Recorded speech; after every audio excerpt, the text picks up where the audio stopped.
manje tuba tukola nti tuteekawo kikyaja awo kitono nti bonna twafunye call data nga bayogeddeko nekkonyi nolwekyo bali mu nteekateeka za kulwana ne babakwata ne babateekayo ky'olina okukola gwalwanirira kungu n'embidde kuddukira mu kooti etaputa ssemateeka okutereeza ebintu ng'ebyo ebitambula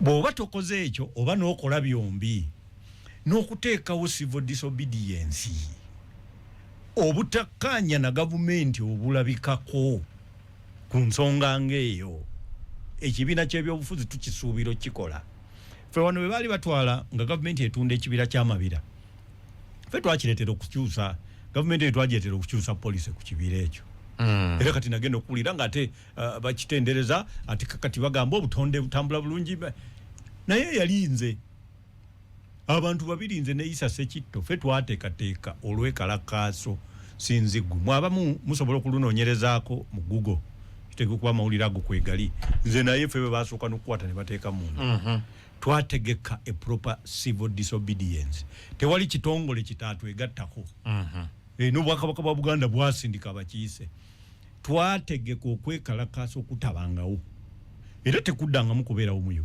okwali kwegezaamuko kwali kwa Kayunga Kayunga Royalties kuba ko kwali okusinga kwali more violent mukulabika okwaffe of course elements zajjamu ne zikola violence nene ku bayindi abamu ne bafa naye njagala okutegeeza nti ekibiina ky'ebyobufuzi nga kimanyi nti abantu be bakwata tebalina musango kwebyo ebibiri kyalikozeeko kimu oba byombi kino ekikoleddwa kikulagira ddala nti ekisooka kikoleddwa leeti emyaka mingi gye bamazeeyo ekyokubiri ekivuddemu nze sikitegedde kubanga bwe bagamba nti bo basonyiyiddwa busonyiyibwa baaguza okujjako ng'oŋŋamba nti be baali bakomanda naye kitegeeza nti bwe baba bakkiriza emisango balina bakomanda baabwe okubaako kye baba bakola nti waliwo bakomanda abalala ate kati gwe kungu oyinza okulwana olutalo nga tolina bakomandinga mpozi nga gwe komanda kubanga boogera kabinja kabayiga kamanyiddwa nga bali tukiraba kati kitegeeza kino kitandika butandise kati eno template nti bali abagamba nti bakkiriza security agencies ne bwe gibanga tebiriiyo tebabyogedde zigenda kukozesa eyo nga template y'okubanjira bo banjireko bajeti zaabwe zirinnye bayina okukwata abantu kinoomu abalala anti kakati olosi eyo kati forces so bana bakkiriza nga bo oba with guidance and advice okuva mu kibiina kyabo because now that becomes very tricky kati ngabo ngambye ndi ekibiina kyabaaniriza kati suubire nti baba guidinze naye nze bwe baba guidinga mbuuza nga baluddewo abantu bano baba bafiiriddwa ebintu bingi kiki kye baali tebamanyi luli nga bakategeera kati okusobola okuwa guidance olwaleero babadde n'abakulembeze ab'enjawulo nze ne bawuliranga nga babyogera tuteese kuba kati kuno kubadde kuteesa na gavumenti really bateeseza nani kuno kuteesa kuteesa tebakusonyiwa nga toteesezza naye ateesezza kyesimanyi oba kibadde kibiina oba abasibe be bateesezza kati bw'oŋŋamba nti ekibiina kibaaniriza kuba mbadde sibigoberedde kitegeeza kyateesezza naye ndowooza baaluddewo nnyo olulala bwabaawo ebintu ng'ebyo ebyo muteesa mangu ne bivaawo ne mudda ku kirala kubanga nze okuteesa naawe mwami Kkungu ne tubaako kye tuggusa okujjako nga bwenkebera ku mutwe gwange gwavuddeko nsigala nagwo oba mu Uganda abantu batyaki mu Uganda kimanyi nti ebibiina tebikkiriza tosobola kusanga waliwo ekibiina nga tekisobola kutuula nawa NRM mulwaki gwe omutwe gwo gwa bbumba nti omusajja ajja kugutwala obusigala n'omutwe gwo ntuula naye nga ndina omutwe gwange nenvaawo nagwo so you think kino kyabadde wategwo nga wabaddewo okukkiriziganya wabaddewo okukkaanya wakati wa parties bbiri either parties bbiri oba abasibe kakati nze nandibadde njagala ndowooze nti babadde basibe bokka bwe batabaaniriza tusuubira okugamba nti mmwe tubeekengera kati biki bye mwakkaanyizaako n'abasajja bwe baba tebakikoze kitegeeza ekibiina kyakkaanyiza ojjukira wano bwe nakugamba nti ku musango gwa concealment of treason oba misprision of treason ogwekuusa ku bya Dr. Besigye nti gwe gwowulira ku lisiti nga bamusoma naye nga nakati tebamukwata n'okwekweka teyeekwese omanya nti ye yawaaba ekyo ekintu tewaliiwo era yavuddeyo n'akyewakana kubanga ogwo omusango gutegeeza gwe okumanya ku kintu n'otabuulira poliisi kitegeeza atagwina ye yayogera kakati kirabibwa n'ayonka nti ye gwe batataddeeko omusango ye yalonkoma kati nakati nkubuulira and I want to put you on record obuulira ki bwe baba babaaniriza bulungi ekibiina kya no this is a fact NUP ng'ekulemberwa omusabawanisi w'ekibiina mwami David Lewis Lubongoya yayaniriza mu ssanyu abakulu bano omwenda abasonyiyiddwa yes it's a fact n'olwekyo baateesezza manyi bw'oteesa otegera n'olunaku lwe babata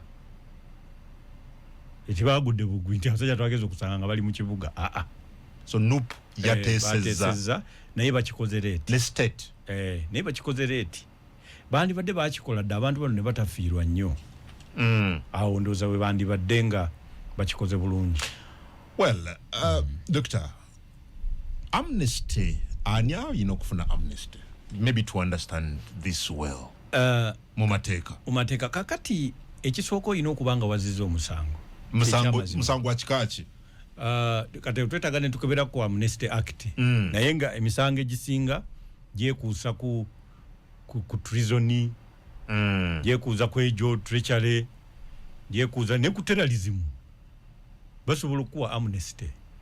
Kati kasita oyanguyiza eggwanga ne litakutwala nnyo mu criminal justice system ne gitagenda nnyo mu kuspendinga ssente mu kunoonya bujulizi n'olaga n'okulaga nti okyusizza emmeeme ebikolwa byange mbyegaana in fact n'otandika n'okuyambako okuleeta information emala okumalirawo ddala abakola biri gwe bobadde gwe nga baakukwata bo ne badduka. Abantu bano ababeera baweereddwa amnesty baba bakkiriziddwa okudda mu population ng'abatalina musango. Ebiseera ebimu babayamba nako obajjukira kati tulina kakati amnesty policy ku bantu bakonyi abasinga bali baddukira mu Central African Republic byali biwambyeko nga biyambyeko ne ku security mu kuwamba gavumenti eyo eya Central Africa naye kakati konyi ye is a fugitive naye abantu abasinga bagenze babivaamu ebyo olutalo era ndozo bajja ne batuula ne basulako mu Serenaawo nga balinda gavumenti emala okumaliriza enteekateeka yaabwe y'okubazza mu community resettlement, reconstruction, remuneration era abantu abakkiriziddwa abasonyiyiddwa ogenda nakusanga nga ekyamazima bayinza n'otwalibwako ekyankwanzi bwe baba tebatwaliddwa kyankwanzi waabwe bamuyina mu nsawo kuba bagenda kuyambibwa obutaddamu kwegatta mu bintu biri bye baagambye nti baabibaddemu balina okuba rehabilitated bagenda kuba rehabilitated kuddaabirizibwa okubudaabudibwa oba yandibadde consolation naye kino kuddaabirizibwa completely license. So rehabilitation eri mu teeka lino lyogerako naye baamu so ono akusonyiye yamanya wa wakutwala yamanya ofunye freedom yo wadde ng'oli musobya nnyo. Well, byeyogedde bimpadde okutya because bwanti eno eringa template enoga nti abantu bagenda kukwatibwa wano now bano okusaba amnesty biki bye baabuulidde state biki bye baatadde mu kusaba ekisonyiwo kino twagala ka report ako ate singa kubanga bw'okola ekyo olina okunnyonnyola nti bw'oyogera ku kabinja kano akoogerwako akabayeekera bali kuba ekibinja weekiri ekyabayeekera ndibakiyita bali ebyo byonna birina okuba mu report gy'oyogerako birina okubaamu ani komanda waakyo okay era gavumenti yamaze okukakasa nti tebatadde kuddayo ku byegattamu kwegamba eri convinced temugenda kuddayo naye kakati gwolowooza ebeera etya convinced temugenda kuddayo muba mukoze eki omuntu abadde akuwadde obutwa naye nga abadde maidiwo ne babukwata nga abadde abukutega ne bamukwata abakukakasizza atya gwe okuddamu muwo omulimu ogukuweereza ebyokulya nti takyaddamu bukuwa kwatikiddwa okubaawo omukago oguttiddwa nga munene mulungi kubanga olina abantu nga Elias Lukwago abagambibwa nti bamanyako bumanya nga bwe bafuna attendance list ey'abaali mu meeting baaliwo yasayininga banajjawo ne padi ye ali mukomera alajanye nti namulwadde afuna omukisa ogugenda okufuna obujjanjabi obusingako naye baganye naye kati gwe agambibwa okuba nti olina links ku kabinja k'abayeekera gwe bakukwata na bukwasi gwe wali mu kulwana ne bakuta kati bakutadde kubanga olina ka commitment kokoze omukago gw'ossenga muyitirivu ebintu bino abantu baffe bwe bataabiige mwami kungu lwaki mmwe abantu baffe tujja ne twogera ebintu bino twagala muleme kugwa mu butego bufaanana bwe butyo bano bagudde mu katego abantu abo sisobola kuwa siina bumanyi bwankalakkalira ku kiki kye baakoze naye nina obumanyi obwenkalakkalira nti eriyo abagoberera nga tebamanyi gye kiraga fedda wabangawo omuntu eyategedde ng'abeera omu n'ategeera nti ensenene zaagudde ku ttale naye njagala okutegeeza bw'olaba nga abadduka nga bangi naawe wagobereranga bugoberezi naye gwe ng'olinda kulabira ku bali wa ddala we zaagudde eriyo abantu nga bagoberera bugoberezi edda nagamba nga abaana baabwe bentendeka ba UID nti bw'obanga tewabadde mu meeting y'akawungeezi tokeeranga nnyo ku makya mu activity eyasaliddwawo ekolebwe obyera bingi by'otategedde bw'oba tewabadde meeting eyakawungeezi tokeera nnyo tobeera ng'asookawo mu activity eyateekeddwa nti yeeba ekolebwa nze lwaki sipapirwako era lwaki oyinza obutansanga mu bino bisango nti bamututte kubanga nze mwami kungu nze simala gaatendinga meeting era nze tosobola kumala gansanga mu press conference ey'omuntu nti balina bye bagenda okwogera n'embidde yabaddewo nze buli kimu mmala kitegeera okukibeeramu so does this mean abantu baffe bafune okwegendereza nti kino kiyinza n'okukozesebwa okuyoola bannabyabufuzi oba oliawo abatalina nakye bamanyi ku kino in case the state wants kati ne bakwatira ku bifaananyi ne bagamba nti kati bali bambala overalls red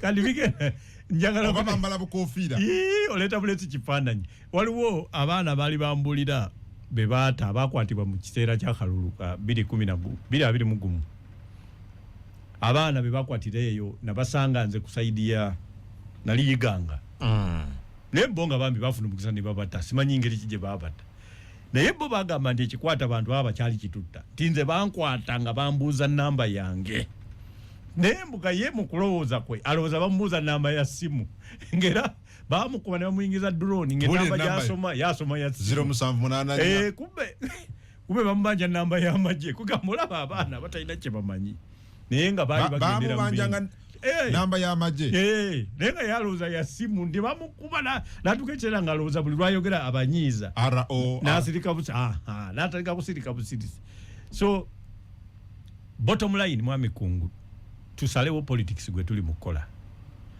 Is it politics in general or politics with bloodshed? Politics in general kwe kwesimbawo, kwe kunoonya obululu, kwe kunoonya obuwagizi. Politics with bloodshed lutalo. Tosobola bikola byombi. Kubanga venues anjawulo. So what makes you think nti kino kyalwawo? Kyalo andi kakati gwe baba kwataddi bamazeyo banga myaka 6. Gwe kimanyi nti emyaka 6 omwana gwe walekozadde nga nnyonyozi wange wano kati ate alina okubanga asoma yakasoma emyaka nga3 ani abaweeredde. Okimanyi nti yagenda nga wa myaka 25 alina 3 mugumu oyo musajja mukulu oyonoonye embaga ze ezandibadde zabeerawo agenda kwa 3 wana kati eyali ku university bamugoba dda Yeah, but Bobaga, for example, mu 2024, banabo bakize misango bano bagigana. Don't you think it was their personal choice? Were they influenced? They were influenced kubanga ekyali wabweru nga n'abakkiriza bagamba mwe babaguze babakoze kibanji wabalaba bafudde waliwo n'abagamba nga nti tugobere etteeka mpaka gye linaggwera etteeka ligamba ki kati bo baawulirizanga bakama baabwe omanyi bw'obeera mu byobufuzi bino mwami Kungu nakugamba tulina the lowest relative maturity political maturity of the masses mu byobufuzi mu East Africa. Uganda wano yeina yesinga ate nga tulowooza nti tuli bagezi niti tuli politically kubanga abantu baffe tebalina kintu n'eki nga kye bakkiririzaamu ekyaddala. Kenya balina tribes bazikkiririzaamu ne Rwanda ne Burundi. Tanzania balina bakkiriza mu CCM bakkiriza balina n'olulimi lumu wano n'oluyimba lw'eggwanga eddamba tuluyimba mu Luzungu kyokka nga tebamanyi Luzungu. Uganda megoda body ile features kati bayimba ebintu nga si bya Luzungu naye mbo ali mu kuyimba luyimba lwa ggwanga lyonna national anthem eggwanga lyaffe liri mabega kati bwe babeera eri munda ne bawulira bakama baabwe wano tulina kye bayita bandwagon effect oba celebrity panjandrum abantu bagoberera kikungo bakama baffe bagambye nti obusajja tubuyina kati obeera olowooza okugamba nti katukkirize tuveeyo ogenda okuwulira nti gwe Mary tewagiwulidde kino ekijja si muntu ng'oddayo ng'onya ng'osikandibula eki. Okay, so Nup teyayamba bantu bano in your view? Teyayamba nayo teyeeyamba kubanga bano this was the easiest human resource okukozesa mu political activities zaabwe. Tebabayamba kubabuulira mazima nti ekyamazima tuteese kakati bonna abasinga bateeseza balemereddwa omukyala gwe waleka mu nnyumba landiroodi ayinza n'okuba yamuzaalamu dda abaana obenga yamugoba dda famire zonna zaayonooneka ezaabo ne future zaabwe zaatabanguka kati otandikira ku ki eyalina omuzigo kati ebintu bye babifulumya dda ne bazipangisa myaka 6 mingi eyalina kugamba buli mwana kye yali alowooza okukola kati saawa eno takirina. So what was the party doing? Nothing known ndi kye baali bakola okujjako nga gwe mwami Kungu n'abatuwuliriza mwe nga mukimanyi naye nze manyi nti tewali baakolanga kugamba they were mostly oba manyi kye bayita sharpening the microphone other than solving a problem. Kwa muzindalo gwe gwasinga okukozesebwa netibikola so population eyaffe naddala ku ludda oluvuganya ebe yeyongera kwononeka nakugwa mu maanyi. Those abagambanga ennyo bannange political cases zisana political solutions ba Dr. Bedi Bwanika bali exonerated bejeredde bejeredde olw'ensonga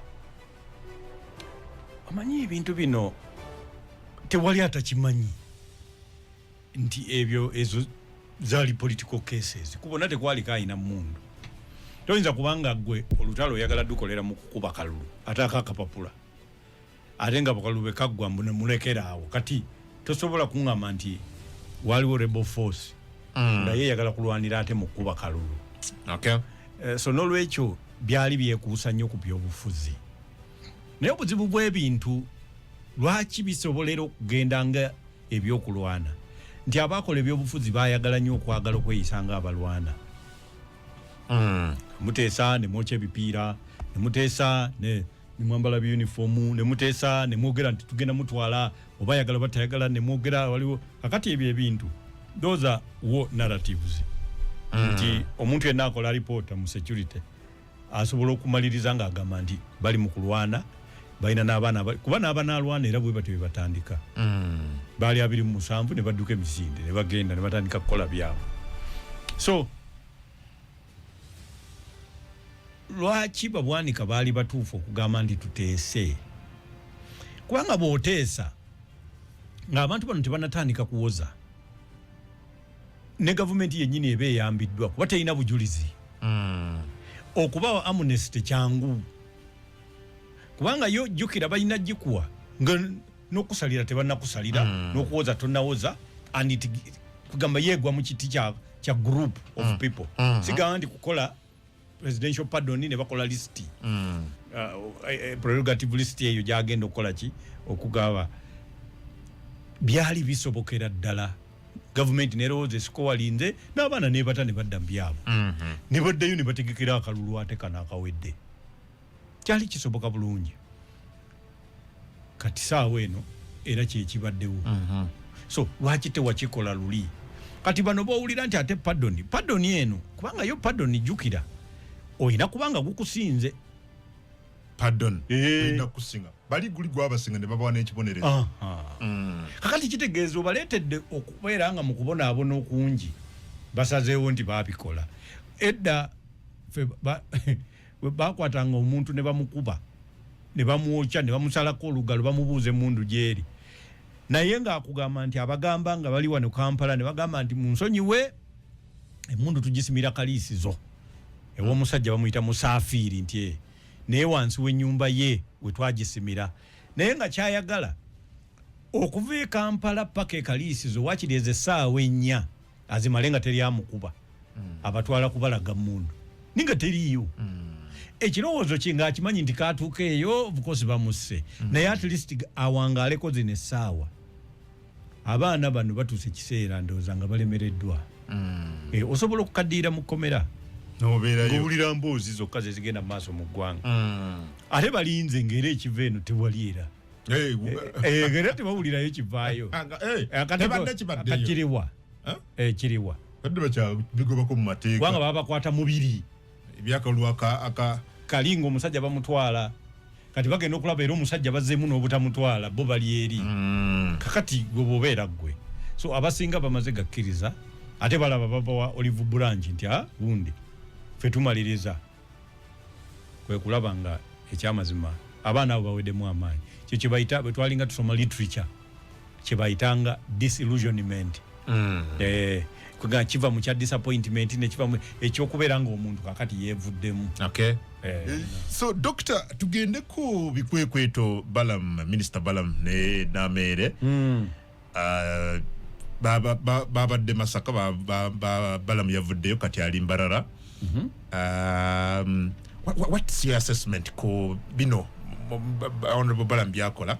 I've had some people analyze nga baga nti eno Pierre yennyini inakyeruka inakyevuga okulaga nti bo be basale mu kulwanyisa enguzi era be basaanidde ddala okubeera nga be bakwata mu ggwanga lino gavumenti ya NRM nga ebinnyuse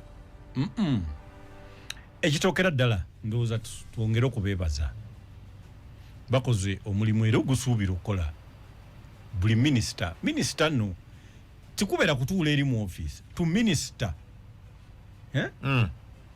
kuba kukulembera eyo ministry ya local government yandibadde balwanira entebe ne prime minister kubanga buli wamu yo weeri ministry ya education iliya watali masomero eya defense iliya watali nnyo byetaagisa amaje gabeera mu barakisi biki watali lutalo ebibya biwumuddemu naye njagala okutegeeza local government ekwatira ddala ku buli Munnayuganda okuviira ddala wansi n'olwekyo yandibadde nga ministry ya muntu atatuula wamu era ng'abeera alambula eggwanga naye kye bakola saagala Bannayuganda mulowooze nti kakati abo bagenda kumalawo enguzi eyo si ye process emalawo enguzi kati bo bakola ki? What are they doing? bakoze ogwabwe gwe bakola gubanga gwa kugenda mu kasaka n'okanyenya bwoti ensenene zikola ki nezifubutuka tekitegeeza nti kati awo zisobola okukwatibwa andi kati yagenze tuleetera ziba zapadde eyo time tebazikwata eziba tezikyakwatikako no but nga baine bakola lero yalagidde ba interdicting a number of officials mu Mbarara City. It is okay. Interdiction yeyo teza kyebabbye waliwo procedure nyingi nera nnene era ekyali mpanvu ye gyatasobola kukola nga minister.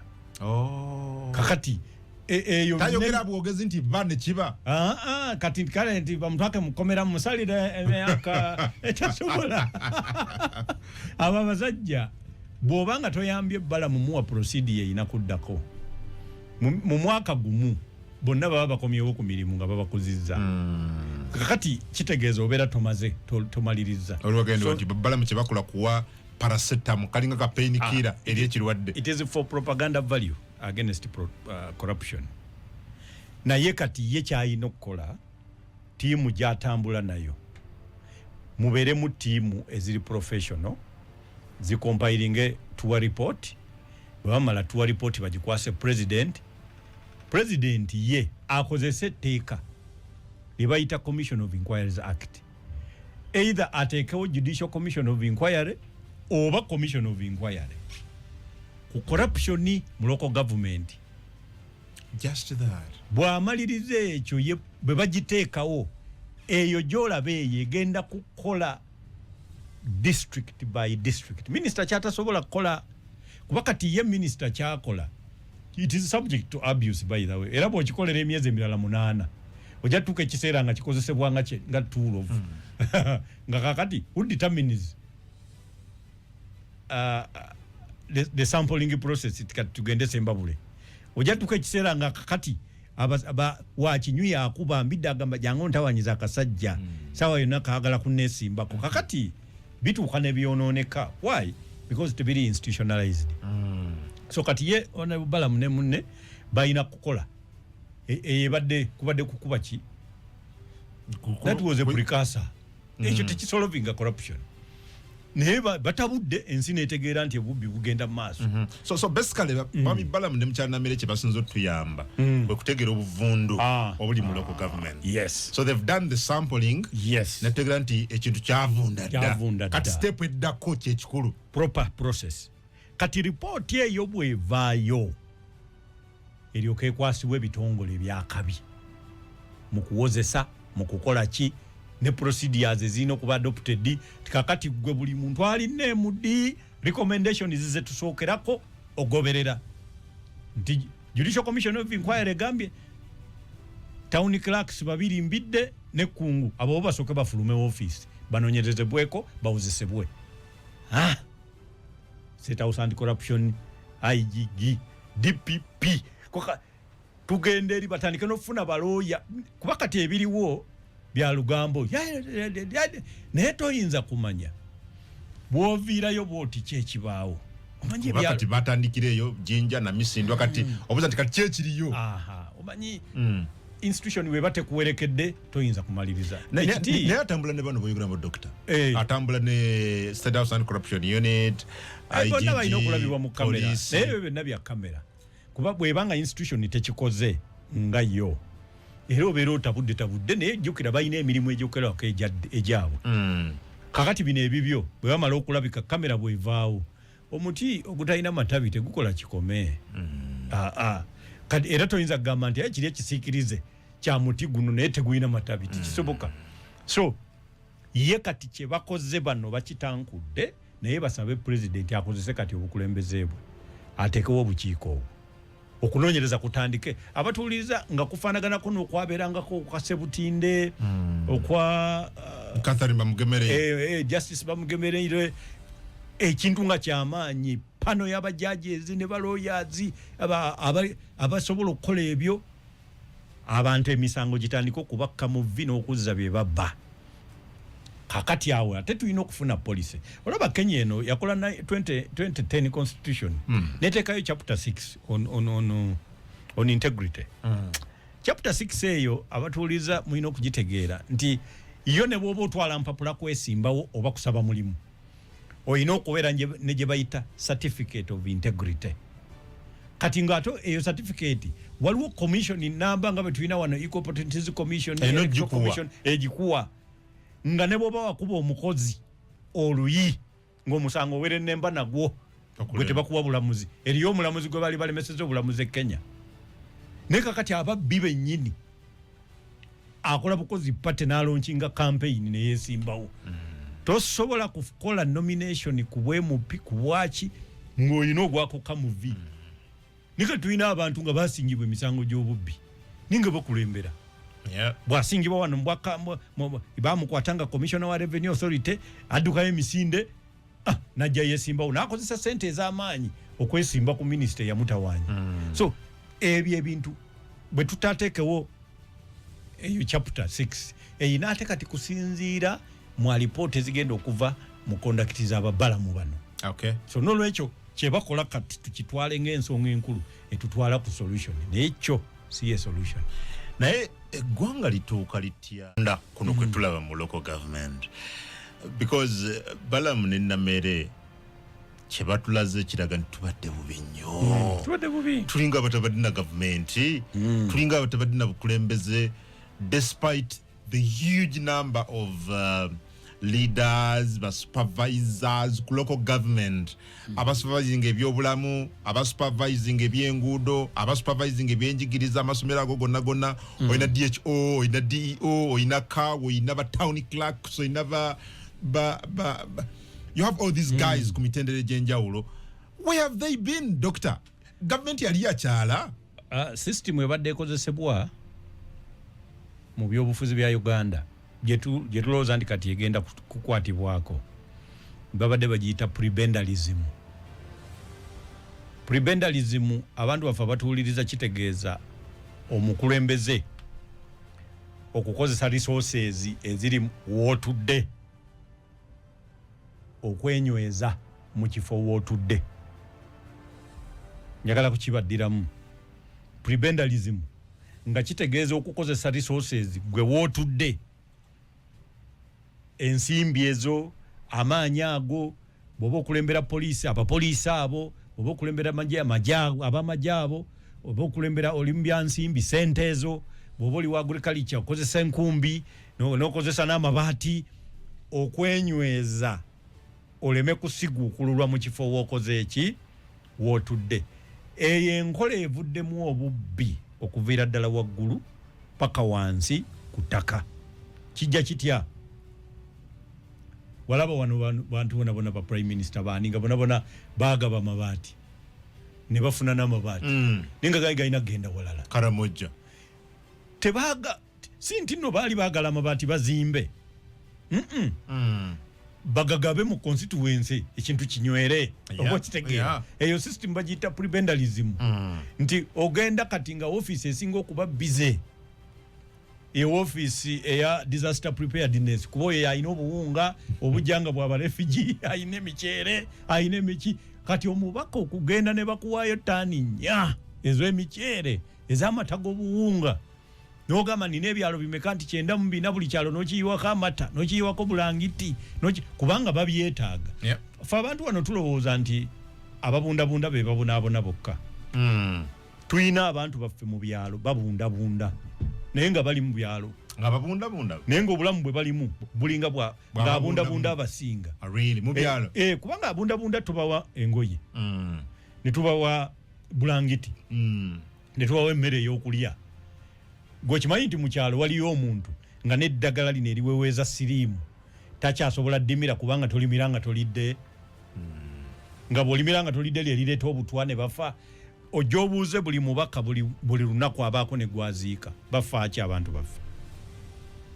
So njagala okutegeeza mwami Kkungu abantu bali bubi. Bano ababeera eno mu bibuga bino tebabimanyi tebabitegeerera ddala naye abantu bali bubi nnyo nti ababundabunda babasinga okuba bulungi kyovala nti omubaka okunyweza ground agenda mu ofiisi eri egaba ebyababundabunda najjayo ebyababe ate abatali ba refugee. So eyo system eyo prebendalism ereese nti minisita w'ebyenguudo kampuni ogiwa enguudo naye amala kukwatako kikye kanzi yotandikira nalabye ne mukambwe muzibu honorable bya mukama etsebu kati ba contractor bawazi deadline sale enzibwe yandibadde ate kati abalala balina okukola ebyo ate kakati baani minister erimu ku maloboozi amangi agage ng'atabukidde abasajja abachina bano waliwo eggwanga waliwo kasitoola lyali ggwanga lya Rwanda. Waliwo abasajja baali contracted okuzimba yali golf club empya omanyi eri ku world standards nabo ba contractinga story yo najifuna bamu ku ba golfers kuba nange ndi mu golf mpola naye nze ndi muyiga nayiga ngwa mwendi naye bagenda ne baba contractinga ne baba sasula ne baba nga ne mu contract mulimu ebbanga mwe balina okumalira kakati ye president w'eggwanga kye yakola n'ateekateeka olunaku ng'asinzira ku ndagaano eyo n'ategeka olunaku lwa handover nti lwe balina okuba nga babakwasa ebiwedde kumbe baali tebannakola ki tebannamaliza ye teyatawaana bakanda mugamba nti owekitiibwa n'abasajja tebannazimba tebannamala nti omukolo gugende mu maaso gujja kubeerawo yaguteekawo gwali gwa kawungeezi njagala okutegeeza ye kye yakola poliisi yagiyita n'ebeerawo amagye ne gabeerawo baasi eyaluzira oweeri nayo n'ebeerawo kakati najja n'agamba nti kati either muhanding over ebiwedde kati oba mulinnyeeyo baasi ng'agamba bakontrakita okufukamira n'okwegayirira okwali awo okw'abachina toyinza kukkiriza kufukamira kwegayirira era wo wennyini we baasabira ebbanga eggere ne batandika okuzimba nga bw'ogendayo ekiro eyo awo wo bw'otuukawo olowooza misana amataala gokka agaaka nga tewaliwo njawulo era ng'omuntu yetayinza kumanya oba awo misana oba kiro ne bakizimba mu eri ebbanga ate quality n'ekeberebwa nga kiwedde so abantu bano bajoozi just ekiweesa abachina ne batawa kampuni za Uganda kubanga bo be balina resources okimanyi nti gavumenti tesasulirawo yo gavumenti ejja ekuwadde tenda ozimba oluguudo sente muzikanyizaako naye tegenda zikuweerawo kati kitegeeza kampuni yo bweba teri liquid n'ogenda weewola bwetwala akaseera nga tennaba kukusasula bwe bibyo bagenda biwamba togenda kuzimba zenguudo zolaba nga ziganye okutambula so kampani za Uganda nizitandika okuba nga zivudde mu business ng'ogyeko dot services ey'abayindi naye nga ba Uganda kati kampuni abayindi naye kati kampuni endala ziba zivuddemu kati tumaze okubawa priority mubadde tenda zonna mmwe muzirina gavumenti zaabwe bo zibawa ssente okujja okukola emirimu egyo kati ate n'okukola otandise okubuzaabuza kati mu ebyo ebintu ayogeddemu nze nzigyemu police gundi bbiri police suggestions bbiri esooka kyekiri bulijjo kyenkaayanako bannayuganda naddala babaka ba palamenti abandi badde bakola oversight tebagukola bo bamanya luguudo lwabaddemu mumbalirira nti lwakoleddwa olwo lubeeramu gye bayita road connectivity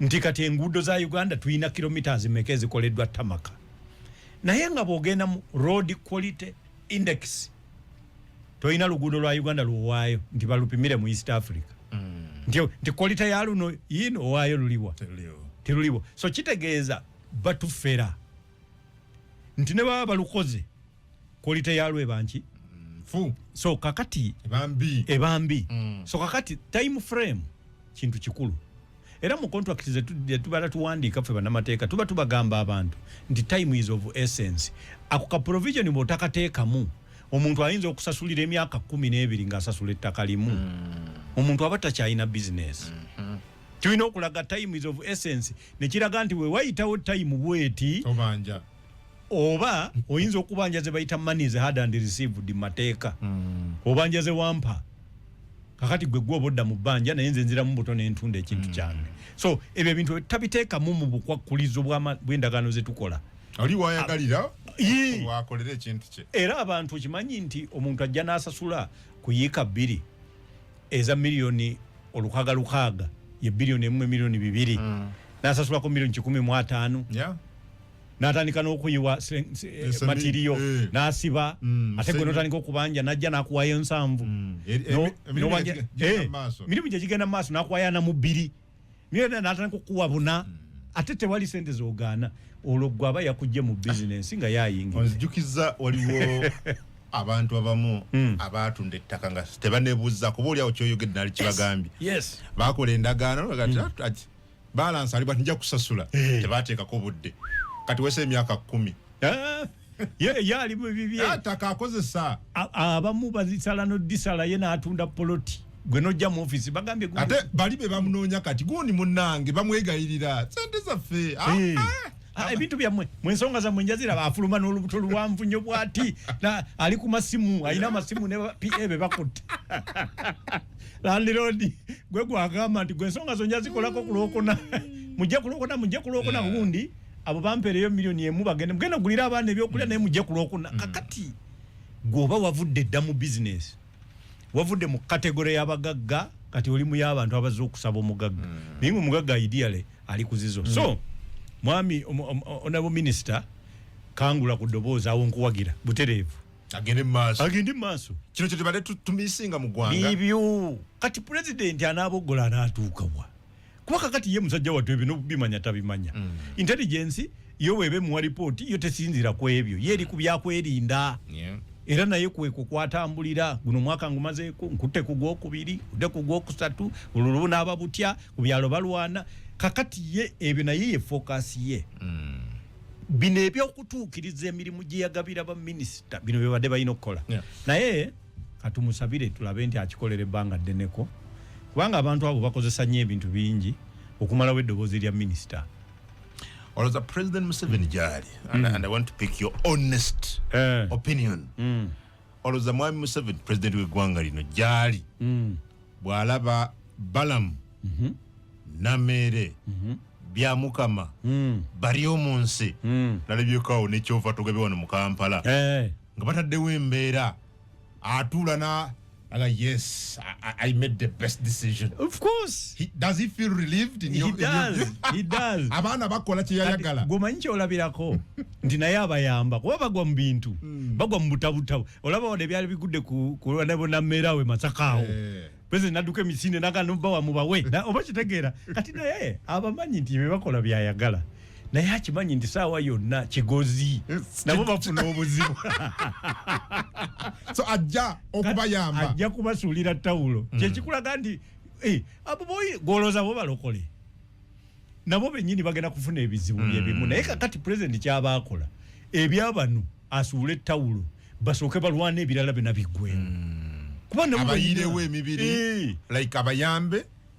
basooke bagguse kye baliko gwolooza ekibadde kiganye enguzi okuvaawo ki nti abantu abagirwanyisa bonna gwe bambuulire nkubuulire gye bamalire bali tainted over bonna bavaayo bubi tedisezi kye yagiwandikako buwandiisi yamaliriza afudde Romusha naye aliko owa economic monitoring mugundi intelligence economic monitoring mulabe taina katina cha kulya olaba Augustine Ruzindana bule yali IGG bwaswalule bandi bamaliriza bubi beti Olive Namisanka yatema butemisi wakati buli muntu agezaako okulwanyisa kunguzi bwati engeri gyamaliriza corruption fights back abantu bagamba bayine ngombo nti fear is life nti katika stoti agwa ugo wangala abaganda bagamba nti abo mugumu baba bakabanga abo muti baseka nti yo mutitizi ye yazika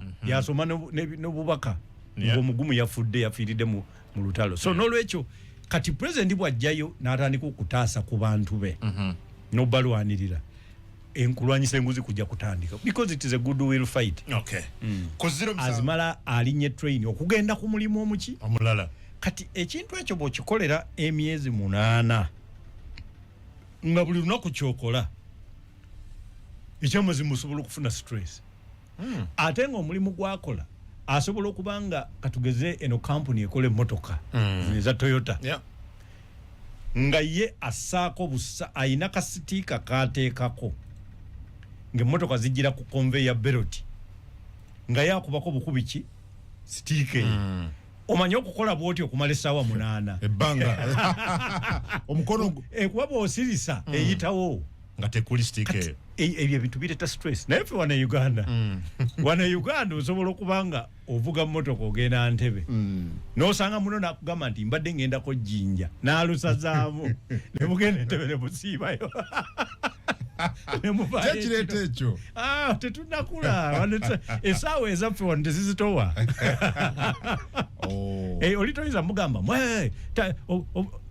time is money musajja akugamba nti John namaze essaawa 24 sifunye sente nemusebo time yawe erina sente essaawa ezaffe tezizitowa bali buli ssaawa eyita ziba sente ekibi ekiri eri omanyi nti wano mwami Kungu osobola okuzuukuka nga buli lunaku olowooza nti eka osobola okuddayo n'akawumbi k'essente buli lunaku paka Desemba ng'olowooza nti osobola okukafuna n'otakafuna oba n'okafuna wano e Uganda bisoboka kati mwami Kungu tosobola kunkakasa tetuli mu mwezi gwa 8 gwokimanyi nti mu ndowoozayo osobola okufunayo miliyoni ezitakka wansi wa 6 wetutukira mu Desemba mu ngeri yonna kisoboka oba obutakola ki obutasoboka kati mu nsi ezaakula kiba tekisoboka yo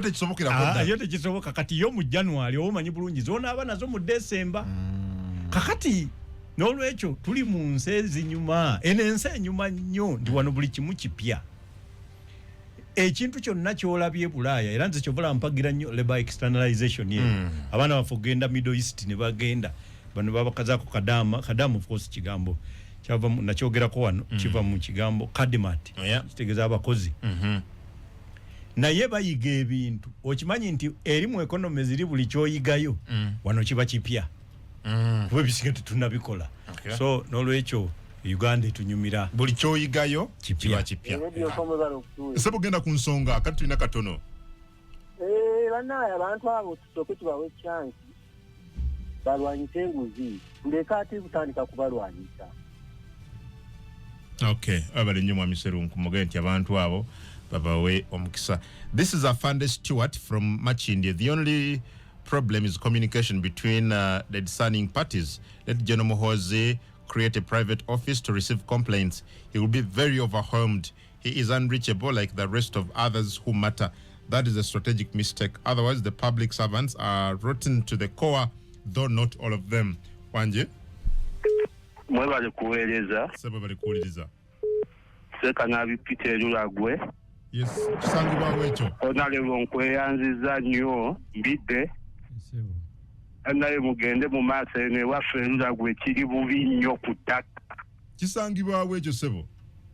Kisangibwa mu Mpunge.